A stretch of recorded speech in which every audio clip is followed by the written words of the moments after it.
아멘. 요한계시록 1장 7절입니다. 여러분 나눠진 원고에 오타야 2장 7절이 아니라 1장 7절입니다. 요한계시록 1장 7절 함께 보겠습니다. 볼지어다 그가 구름을 타고 오시리라. 각 사람의 눈이 그를 보겠고 그를 찌른 자들도 볼 것이요 땅에 있는 모든 족속이 그로 말미암아 애곡하리니 그러하리라. 아멘. 살아계신 하나님, 시간도 주의 성령으로 우리의 말씀을, 우리에게 주신 말씀 우리 안의 영으로 생명으로 누려지게 하여 주옵소서. 오늘 시간에 생명의 역사 일어나게 하시고 하나님이 우리와 함께하여 주셔서 이 말씀을 통해서 하나님께서 우리를 만지시고 우리에게 하나님의 뜻과 계획과 그 경륜과 섭리를 알게 하여 주옵소서. 감사드렸고 우리 주 예수 그리스도의 이름으로 기도하옵나이다. 아멘. 요한계시록 1장 7절 오늘 이 본 말씀은 이미 예언된 말씀이에요. 그리고 그 예언된 말씀은 그리스도 안에서 성취되고 그리스도의 재림을 통해서 또 확인되어지죠. 그래서 오늘 그 말씀, 이 요한계시록 1장 7절의 말씀은 스가랴 12장 10절의 말씀이 인용된 거거든요. 그래서 스가랴 12장 10절 말씀을 오늘 보면 이렇게 기록되어 있습니다.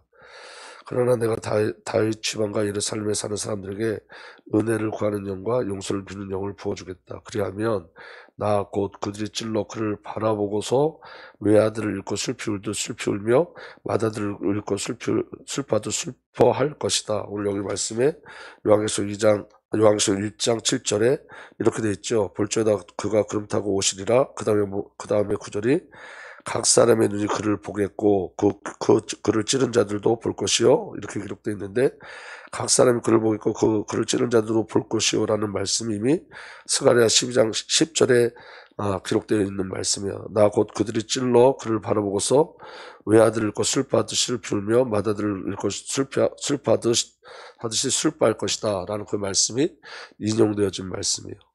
다시 말하면 여러분, 오늘 이 말씀이 예수 그리스도의 죽음 앞에, 예수님의 십자가 앞에서도 또 그 말씀이 확인되는데 요한복음 19장 36절에서 37절 보면 이렇게 되어 있습니다. 일이 이렇게 된 것은 그의 뼈가 하나도 부러지지 않을 것이다. 한 성경 말씀이 이루어지게 하려는 것이었다. 또 성경에 그 다음에 뭐라 기록되냐면 그들은 자기들이 찌른 사람들을 쳐다볼 것이다. 한 말씀도 있다라고 기록되어 있어요. 이 말씀 바로 무슨 말이냐면 저와 여러분에게 주신 회개에 대한 부분에 대해서 약속하고 계시는 거예요. 그러니까 여러분, 예수님이 다시 오실 그때 이 땅에서 어떤 일들이 일어나냐면 반드시 회개의 역사가 일어나게 돼 있어요. 그리고 그 예수 그리스도가 오실 때까지 회개하지 않는 자들은 전부 다 어떻게 되죠? 심판 가운데 들어가게 돼 있죠. 반드시. 그래서 여러분, 오늘 저와 여러분들에게 하나님께서 주시는 은혜 중에 은혜가 바로 뭐냐면 우리의 죄를 깨닫고 회개하는 역사가 일어나는 거예요. 그러니까 예수님께서 지금 예수님이 다시 오심의 그 사건을 이야기하면서 예수님께서 이 스가랴의 말씀을 갖고 저와 여러분들에게 말씀하고 계시냐면 이제 정말로 뭐 할 때라는 거예요? 회개할 때라는 거예요. 그리고 무엇을 구해야 될 때냐면 은혜를 구하는 영과 용서를 비는 영을 부어주겠다 이렇게 약속하셨잖아요. 그러니까 뭐 어떤 걸 구해야 돼요? 성령의 역사심을 구하셔야 돼요. 어떤 성령의 역사심을 구해야 되죠? 은혜요. 은혜. 하나님의 은혜의 기름 부음이 일어날 수 있도록. 그 다음에 여러분 회개의 영을 구하셔야 돼요. 회개의 영. 그래서 여러분 정말 우리가 죄에서 돌이켜 주님께 돌아가는 은혜가 일어나길 바랍니다. 그래서 여러분 회개는 뉘우침이 아니에요. 돌이켜서 돌아가는 거예요. 주님께로 돌아가는 거예요. 오늘 저와 여러분들에게 그 은혜가 있기를 예수로 축복합니다. 그래서 하나님의 집과 예루살렘에 주신 하나님의 은혜가 뭐냐? 이스라엘에게 주신 하나님의 은혜가 바로 뭐냐면 오늘 말씀 스가랴서 말씀을 인용하면 내가 다윗의 지방과 예루살렘의 사람들에게 은혜를 구하는 영과 용서를 비는 영을 부어 주겠다. 약속이죠. 약속이기 때문에 구하시면 주시는 거예요. 하나님께서. 오늘 저와 여러분들에게 우리 주내교회 이 축복이 온전히 이루어지길 위해서 축복합니다. 은혜를 구하는 영과 용서를 비는 성령의 역사심이 기름 부으심이 우리에게 일어나길 예수로 축복합니다. 그리고 은혜를 구하는 영과 용서를 비는 영이 우리에게 임하면 어떤 일이 벌어지냐면 그러면 그들은 나 곧 그들이 찔러 죽인 그를 바라보고서 이렇게 기록되어 있어요. 다시 말하면 우리의 죄로 인하여 예수님이 십자가에 죽으신 것을 발견하게 되는 거예요. 그러니까 어떤 일이 벌어진 거예요? 죄에 대한 깨달음과 죄에서 돌이키는 은혜가 일어나는 거예요. 그 비밀이 우리에게 반드시 일어나야 될 줄 믿습니다. 그래서 여러분, 예수 그리스도를 보면서 내가 그리스도를 십자가에 못 박았음을 발견하고 회개하며 애통함을 우리가 누리고 가야 돼요. 이미 그게 약속되어졌다고요. 그러니까 주님 오시기 전에 가장 큰 부흥이 일어납니다. 사실은 우리가 이 핍박의 시대에 가장 중요한 부흥이 일어나게 돼 있어요. 그 가장 중요한 부흥이 뭐냐면 하나님의 은혜의 영이 임하고 회개의 영이 임하는 거예요. 회개의 영이 임하면 정말로 이제는 여러분 종교가 무너지기 시작해요. 여러분, 이 땅에 우리 그리스도인들이 종교로 바뀌어지는 역사가 얼마나 많이 일어나고 있어요. 교회가 여러분 종교로 바뀌어지고 있잖아요. 왜 그러냐면 예수님이 이 땅에 오신 목적과 그 본질의 비밀을 누리지 못하면 비본질로 가게 돼 있어요. 이스라엘 백성들이 왜 계속 하나님을 배신하고 하나님을 떠나냐면 하나님이 주시고자 하는 것을 그들이 원하지 않았어요. 하나님이 그들에게 주시고자 하는 것은 뭐냐면 하나님이 자신이었어요. 그런데 이스라엘 백성들은 그거 원하지 않았어요. 세상적 가치를 요구했어요. 여러분, 이제 진정한 회개의 역사가 반드시 일어나요. 그 회개의 역사가 뭐냐면 종교에서 돌이켜 그리스도로 가는 거예요. 종교에서 출하는 역사가 반드시 일어나요. 여러분, 그래서 이거 놓고 저와 여러분들이 정말로 기도하셔야 돼요. 영적 대각성 운동이 일어나게 해달라고 기도하셔야 돼요. 영적 부흥이 일어나야 돼요.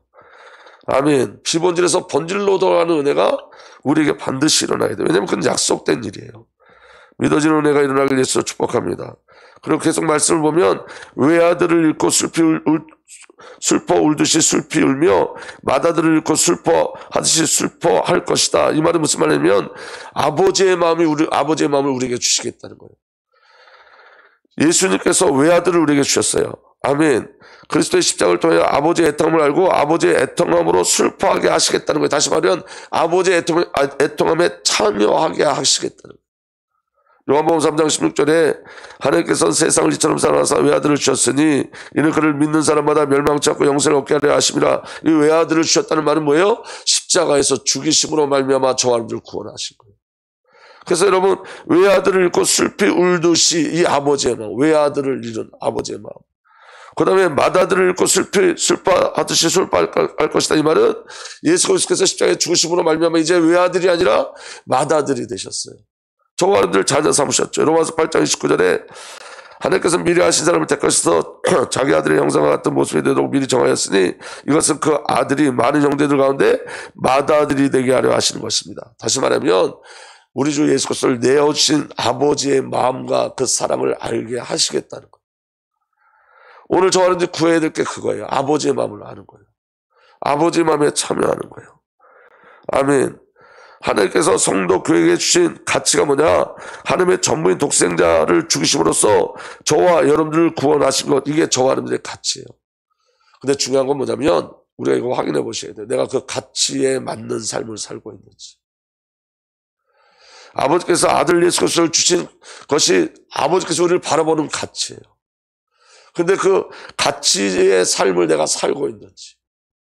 오늘 저와 여러분들에게 하나님의 절대적인 은혜가 온전히 누려지길 위해서 축복합니다. 여러분, 우리가 하나님을 잃어버리고 많이 살지. 저는 여러분 우리 후대들을 놓고 기도하면서, 아니 후대들뿐만 아니라 우리 자신을 보면서 하나님 앞에 너무너무 죄송하고 회개스러운 건 뭐냐면 우리가 아직도 우리의 삶을 살고 있다는 거예요. 아버지의 영광과 우리가 가신 그 영광의 직분들을 다 거부하고 세상적 가치를 위해서 살고 있는 모습들이 우리에게 아직도 있죠. 그래서 여러분, 진정한 회개가 우리에게 일어나야 돼요. 아버지의 마음을 아는 회개가 저와 여러분들에게 일어나야 돼요. 그 은혜가 저와 여러분들에게 누려지길 위해서 축복합니다. 로마서 8장 31절에서 32절에 그렇다면 이런 일을 두고 우리가 무엇이라고 말할 수 있겠습니까? 하나님이 우리 편이시면 누가 우리를 대적하겠습니까? 자기 아들을 아끼지 않으시고 우리 모두를 위하여 내주신 분이 이것이에요. 이게 아버지예요. 저와 여러분을 향한 아버지의 마음이고 사랑이에요. 자기 아들을 아끼지 않으셨어요. 그게 우리의 가치예요. 그러니까 여러분, 저와 여러분들의 정체성을 어디서 찾아야 되죠? 아버지 마음 안에서. 그 은혜가 저와 여러분들에게 누려지길 바랍니다. 자기 아들을 아끼지 않으시고 우리 모두를 위하여 내주신 분이 어찌 그 아들과 함께 모든 것을 우리에게 선물로 거저주지 않으시겠습니까? 그리스도 예수 안에 모든 것을 다 주셨어요. 그래서 여러분, 신자에게 주신 가장 큰 하나님의 은혜는 자신의 죄에 대한 발견이요, 자신의 죄에 대한 애통함이요, 자신이 죄로 인하여 죽으신 그리스도의 사랑을 발견하는 거예요. 여러분, 어떻게 죄를 끊을 수 있느냐? 죄에 대한 애통함이 있어야 죄를 끊을 수 있어요. 여러분 우리가 잘 기억해야 될 건 뭐냐면 죄의 증상에 대한 애통함이 있어야지 죄를 볼 수 있어요. 여러분 죄는 뭐죠? 하나님과 단절된 게 죄예요. 근데 여러분 우리가 이게 죄라는 걸 알게 하는 게 뭐죠? 죄의 증상들이에요. 우리가 이 땅에서 여러분 세상의 것들을 품고 가는 그 모든 죄의 증상들에 대한 애통함이 있어야 진정한 죄에 대한 죄가 발견되기 시작해요. 근데 여러분 그거를 갈라놓고 그건 죄가 아니고 죄의 증상일 뿐이야. 그리고 그 죄의 증상 속에 계속 거한다면 죄를 모르는 거예요. 여러분 감기의 증상이 기침이고 여러분 열이 나고 몸이 아프고 그렇다면 여러분 이건 이 증상은 감기가 아니기 때문에 나는 몸이 아파도 괜찮아. 그럼 죽는 거예요. 감기 걸려서 죽는 거예요. 그 증상의 해결 받아야 돼요. 열 나는 거 해결 받아야 돼요. 머리 아픈 거 해결 받아야 돼요. 몸이 아픈 거 해결 받아야 돼요. 그 해결 받는 게 그 해결 받음으로써 뭘 확인하는 거죠? 아, 감기를 이겨냈구나를 확인하는 거예요. 오늘 저와 여러분의 정말 애통한 건 뭐냐면 죄와 죄의 상태를 분리해 놓고 죄의 상태 속에 있으면 괜찮다고 하는 더러운 사단의 거짓말에 속는 거예요. 죄의 상태에서 돌이켜야 돼요. 죄의 증상에서 돌아서야 돼요. 죄와 죄의 증상이 분리되는 거 아니에요, 여러분. 하나님 떠나서 우리에게 일어나는 모든 죄의 증상들이 있어요. 성경에 가장 대표적으로 말하는 게 뭐냐? 음란이에요, 여러분. 여러분, 그 음란의 새를 계속 쫓아가는 거, 그거 죄예요. 그게 죄의 증상이기 때문에 그건 하나님 떠난 자들에게 나타나는 증상이에요, 여러분. 그거 해결되지 않으면 우리는 아직도 하나님과의 관계가 회복되지 않았다는 뜻이에요. 하나님과의 관계가 회복되어지면 여러분 죄의 증상들은 사라지기 시작하는 거예요. 근데 여러분 죄의 증상에 대한 애통함이 없다면 죄를 아직 깨닫지 못한 거예요. 깨달아지는 은혜가 일어나길 예수로 축복합니다. 그래서 여러분 하나님께서 자기 백성에 주신 은혜가 무엇이냐면 죄를 깨닫게 하시고 하나님께 돌아서게 하는 것이에요. 아멘. 그래서 여러분 에스겔서 36장 22절 23절에 그러므로 너는 이스라엘 족속에게 전하여라. 나 주 하나님이 이렇게 말한다. 이스라엘 족속아 내가 이렇게 하려고 하는 까닭은 너희들을 생각해서가 아니라 너희가 여러 나라에 흩어져서 가는 곳마다 더럽혀 놓은 내 거룩한 이름을 회복시키려 해서이다. 너희가 여러 나라에 흩어져 살면서 내 이름을 더럽혀 놓았으므로 거기에 더럽혀진 내 큰 이름을 내가 다시 거룩하게 하겠다. 이방 사람들이 지켜보는 앞에서 너에게 내가 내 거룩함을 밝게 드러내면 그때 비로소 그들도 내가 주인지 알 것이다. 나 주 하나님의 말이다. 여러분 하나님의 그 이름을 다시 거룩하게 하는 비밀이 뭐죠? 예수 그리스도의 십자가의 놀라운 능력과 은혜와 그 보혈의 능력이에요. 오직 그리스도의 십자가로만 하나님의 이름이 거룩히 되어져요. 오직 그리스도의 십자가로만 저와 여러분들을 거룩하게 하세요. 그러니까 오늘 저와 여러분들이 그 하나님의 절대적 사랑 가운데 온전히 이끌 맡길 예수 그리스도로 축복합니다. 그래서 여러분 죄가 폭로되셔야 돼요. 우리의 죄의 증상들을 통해서 하나님과의 관계를 확인해 보셔야 돼요. 내게 아직도 죄의 증상들이 있다면 내가 육신의 정욕과 세상의 가치를 따라가고 나를 증명하려고 그러고 내가 하나님처럼 되려고 그러고 내 목적 가운데 살려고 하는 그 죄의 증상들이 내게 아직도 남아있다면 하나님과의 온전한 관계를 누리지 못하는 거예요, 여러분. 그래서 여러분 우리가 하나님과의 온전한 관계 속에 들어가는 은혜가 온전히 일어나길 예수로 축복합니다. 증상이 있다면 관계를 볼 수 있어야 돼요. 아멘. 그래서 여러분 그게 정말로 보여지셔야 돼요. 그래서 여러분 신자에게 주신 가장 큰 은혜가 무엇이냐면 요한복음 19장 37절에 또 성경에 그들은 자기들이 찌른 사람을 쳐다볼 것이다 한 말씀도 있다. 오늘 시간에 그 12장 10절 말씀이 요한복음 19장 37절에도 그대로 기록되어 있죠. 이 말은 무슨 말이냐면 신앙의 시작, 신자의 신앙의 시작, 은혜의 시작은 나로 인하여 찢겨진 예수 그리스도를 발견하는 거예요. 아멘. 그리스도의 십자가를 통해 나의 죄를 발견하는 거예요. 그리스도의 구원을 통해 나의 죄에 대한 애통함을 갖는 거예요. 그리스도를 찌른 자가 나임을 발견하고 애통하는 거예요. 하나님 아버지의 마음으로 애통하는 거예요. 그래서 애통하는 자에게 복이 있나니. 그럼 확인해 보셔야 돼요. 우리가 그 애통함이 있는지. 아멘. 외아들을 읽고 슬피 울듯이 슬피 울며 맏아들을 읽고 슬피 울듯이 슬퍼할 것이다. 그리스도의 십자가를 통해 아버지 하나님의 사랑을 발견하는 거예요. 아멘. 죄에 대한 애통함과 그리스도 아버지 하나님의 사랑에 대하여 함께 반응하고 애통하는 거예요. 신자에게 무엇이 은혜냐면 죄의 폭로가 은혜예요. 내 죄가 폭로되어지는 거. 죄가 폭로된다는 건 나 예수가 아니면 안 되는 것으로 가는 거예요. 에베소 5장 13절에 킹제임스 성경에 책망을 받는 모든 것은 빛으로 말미암아 드러나게 되나니 무엇이든지 밝게 드러나게 하는 것은 다 빛이니라 그랬어요. 빛이 임하면 죄는 폭로되어져요. 그 은혜가 저와 여러분들에게 누려지길 예수로 축복합니다. 사도 바울이 굉장히 중요한 고백을 하죠. 로마서 7장 21에서 25절 말씀 보면 나는 속사람으로 하나님의 법을 즐거워하나 내 지체에 다른 법이 있어서 내 마음의 법과 맞서 싸우며 내 지체에 있는 죄의 법이 나를 포로로 만드는 것을 봅니다. 아, 나는 비참한 사람입니다. 누가 이 죽음의 몸에서 나를 건져주시겠습니까? 아, 나는 비참한 사람입니다. 누가 이 죽음의 몸에서 나를 건져주시겠습니까? 이 일은 성령께서 사도 바울에게 주신 은혜였어요. 죄에 대한 비참함을 아는 것. 여러분, 이 사도 바울의 이 고백이 갈등이 아니라 기름 부으심의 역사였어요. 오늘 여러분, 우린 이 동일한 고백이 우리 안에 일어났으면 좋겠습니다. 우리 주 예수 그리스도를 통해 나를 건져주신 하나님께 감사를 드립니다. 여러분, 그 비참한 죄가 폭로될 때만 결국 어디로 가냐? 그리스도로 가게 돼 있는 거예요.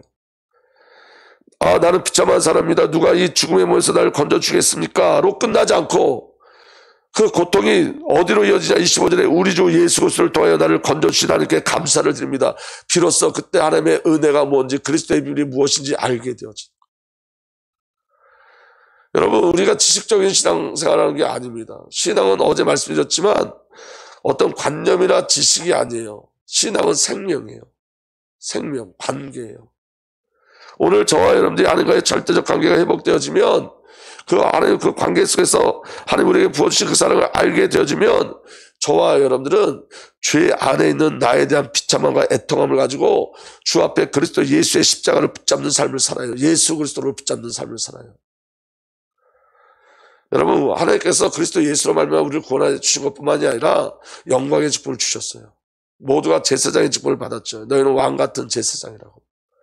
근데 여러분, 우리 삶을 한번 돌이켜보십시오. 그 왕같은 제사장, 우리에게 주신 그 영광스러운 직분에 대한 감격이나 감사가 없고 오히려 거부하는 모습들이 우리들에게 있어요. 여러분, 요새 그 교회의 그 직분에 대한 그 영광, 우리에게 주신 그 영광스러운 그 직분에 대한 감사, 감격들이 없어진 시대예요. 여러분, 목사로 기름 부음 받았다는 거, 장로로 기름 부음을 받았다는 거, 그리고 교육자로 하나님의 일꾼으로 사역자로 부름 받았다는 것은 너무 큰 놀라운 은혜들이에요. 이거. 그런데 그 영광의 직분을 놓치고 사는 게 저와 여러분들의 모습이에요. 왜 놓치고 사냐면 우리가 어디서 구원받았는지 몰라서 그래요. 외아들을 주시고 맏아들을 주신 아버지의 마음을 잃어버리고 살아서 그래요.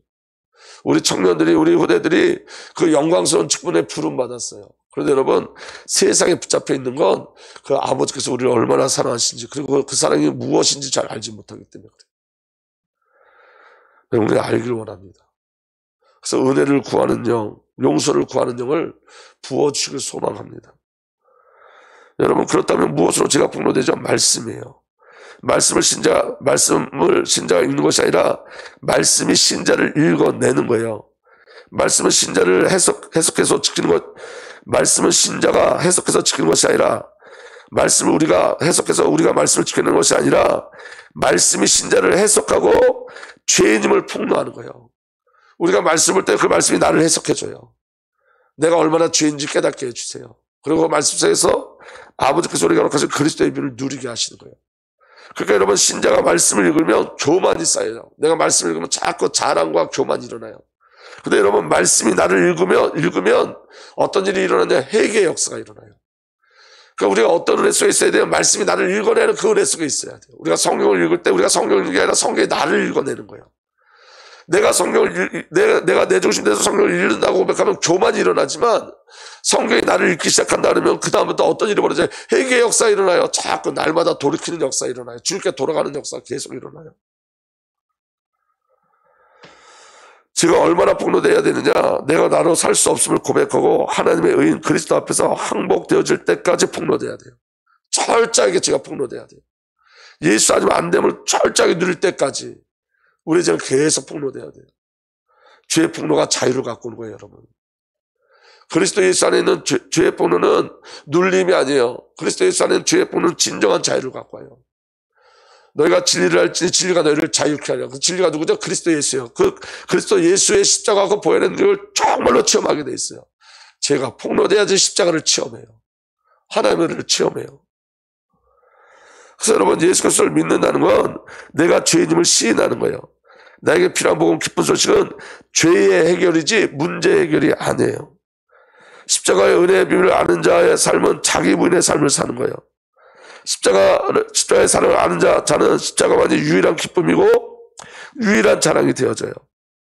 십자가를 통해 십자가의 능력으로 나의 옛사람을 단절시키고, 아멘, 나의 삶의 근거를 십자가와 부활로 연합된 새 창조의 새 사람의 비밀을 간구하고 갈망하고 하나님의 은혜 안에 도전하게 되어지는 거예요.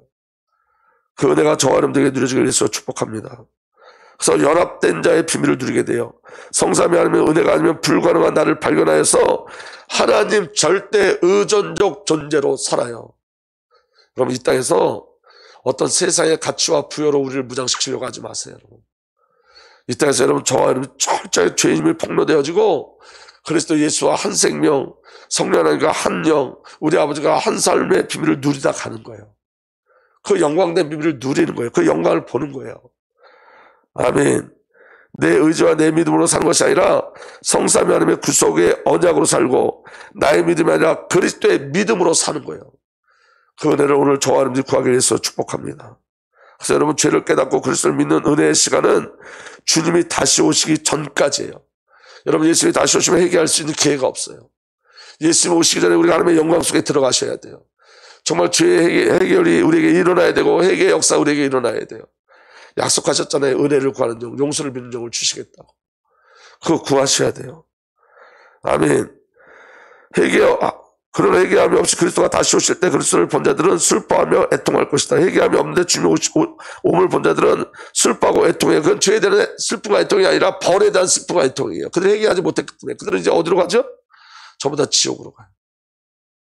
여러분, 제가 여러분들한테 한 가지 알려드릴 게 있는데, 요새 그 백신 맞는 것 같고 사람들이 이상한 소리 하는데, 그 백신을 맞는 게 666이다 이렇게 얘기하는 사람들이 있어요. 그래서 그 백신을 맞으면 666을 맞는 거기 때문에 백신 맞으면 안 된다 이런 엉뚱한 소리를 하는 사람들이 있는데, 여러분 이거 정말 잘 깨달아야 돼요. 여러분, 666을 맞는다는 건 여러분 어떤 차원에서 이야기하는 거냐면 시인과 고백이에요.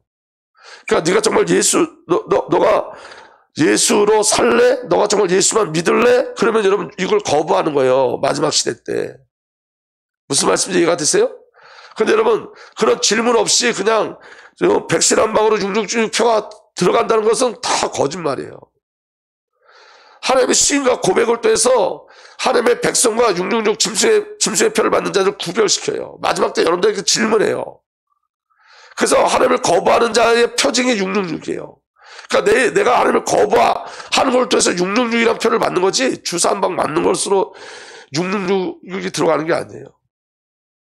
그러니까 여러분, 성경에 대한 오해, 여러분, 하나님께서 우리에게 자유의지를 주셨고, 오늘 저와 여러분들 그걸 확인케 하세요. 특별히 마지막 시대에 너가 정말 예수를 믿는 자냐, 내가 나로 말미암아 살 거냐를 우리에게 늘 질문하시죠. 계속.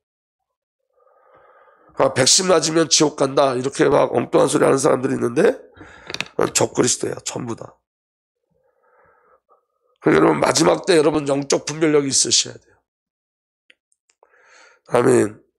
여러분, 그리스도가 재림하실 때 신자이든 불신자이든 함께 다시 오시는 그리스도를 함께 보게 돼 있어요. 아멘. 요한계시록 1장 7절, 이것도 오타인데 2장 7절이 아니라 1장 7절이에요. 보아라, 그가 구름 타고 오신다. 눈에 있는 사람 다 그를 볼 것이요. 처음보 다 주님이 오실 봐요. 그 찌는 사람들도 볼 것이다. 땅의 모든 족속이 그분 때문에 가슴을 칠 것이다. 꼭 그렇게 될 것이다. 여러분, 주님이 오실 때 회개함으로 주님을 맞이하는 자들이 있고, 주님 오실 때 회개하지 못함으로 말미암아 지옥으로 떨어져 이제 후회하며 애통하는 자들이 반드시 있어요. 근데 주님 곧 오세요. 은혜를 구하는 영, 용서를 구하는 영 구하시기 바랍니다. 지금 여러분, 성령의 기름 부음이 없으면 이 마지막 때를 이길 수 없음을 우리가 아셔야 돼요. 성령이 충만하셔야 돼요. 성령의 기름 부음으로만 우리가 이 땅에서 승리할 수 있어요. 아멘. 마태복음 24장 29절에서 30절 보면 그 환란의 날들이 지난 뒤에 곧 해는 어두워지고 달은 그 빛을 잃고 별들은 하늘에서 떨어지고 하늘의 세력들은 흔들릴 것이다. 그때 인자가 올 징조가 하늘에 나타날 터인데 그때 땅에 있는 모든 민족들이 가슴을 치며 인자가 큰 권능과 영광 위에 쌓여 하늘 구름을 타고 오는 것을 보게 될 것이다. 그리고 그가 자기 천사들을 큰 나팔소리와 함께 보낼 터인데 그들은 하늘 이 끝에서 저 끝까지 사무해서 그가 선택한 사람들을 모을 것이다. 아멘. 이 그리스도의 재림이 저와 여러분들 불러내시는 하나님의 절대적인 은혜임을 기억하시길 예수로 축복합니다. 여러분, 우리에게 맡겨진 영광된 직분들을 기억하세요. 여러분, 성도라는 것은 우리에게 주 부어준 영광된 직분이에요. 오늘 그 영광된 직분을 누리는 건 가장 큰 비밀은 뭐냐면 죄에 대한 회개가 반드시 일어나야 돼요. 여러분, 주님 오시기 전에 분명히 이 땅에 영적 붕이 일어나요. 복음이 복음되어지고 복음의 본질로 돌아가는 영적 붕이 반드시 일어나게 돼 있어요. 이때 지금이 그 마지막 시대예요. 이 마지막 시대에 이제 우리가 열방을 향해 나가야 되고 열방 속에 있는 하나님의 계획 속에 들어가야 돼요. 그 응답의 비밀이 온전히 누려지길 예수로 축복합니다. 그리고 그 영광된 그 은혜의 비밀들을 누리고 가는 저와 여러분들 되길 예수로 축복합니다. 특별히 오늘 기도 제목 제가 하나 부탁드리는데 함예지라는 청년을 위해서 기도해 주세요. 함예지. 그 청년이 지금 열방에 가려고 준비하고 있는데 아직 경제가 준비되지 못해서 지금 선교를 가지 못하고 있어요. 그래서 여러분 기도 요청합니다. 함예지 청년이에요. 서울신대 다니는 청년이고 지금 하나님 앞에 준비되어진 청년입니다. 하나님께서 준비시키는 청년이고 오늘 위해서 기도해 주시길 바랍니다. 우리가 할 수 있는 일이 하나님 우리에게 주시기에 중보기도라는 생각을 했어요. 제가 도울 수 있는 힘이 아무것도 없어서 어제부터 계속 기도하기 시작했습니다. 여러분 그렇게 우리 청년들이 열방에 가슴을 담고 우리 주님의 교회 청년들도 열방에 나가는 그 은혜의 일들이 일어날 간절히 소망하고 원합니다. 이 시간 길 나가도록 나와도 나 영원하신